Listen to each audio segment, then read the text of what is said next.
സർവ്വജീവജാലങ്ങളെയും പാകപ്പെടുത്തുന്നത് കാലമാണ്. കാലം സകലതിനെയും സംഹരിക്കുന്നു. എല്ലാവരും ഉറങ്ങുമ്പോൾ കാലം ഉണർന്നിരിക്കുന്നു.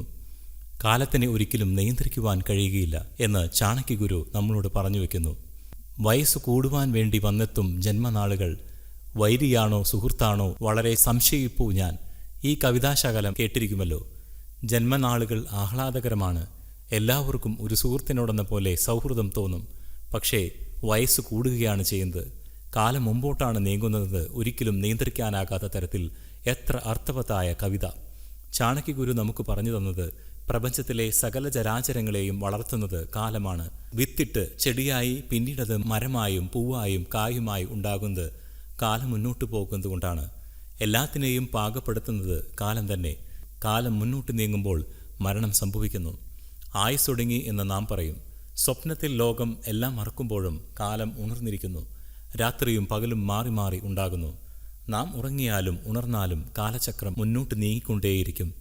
ചാണക്യഗുരുവിൻ്റെ രസകരമായ ഒരു കഥയുണ്ട്. ഒരു കുട്ടി ഗുരുവിനോട് ചോദിച്ചു, ഗുരു, മരിക്കാതിരിക്കുവാൻ എന്തു ചെയ്യണം? ഗുരു പറഞ്ഞു, നീ ഘടികാരത്തിൻ്റെ സൂചിയുടെ കറക്കം നിർത്തിയാൽ മതി. എത്ര അർത്ഥവത്തായ ഉത്തരം!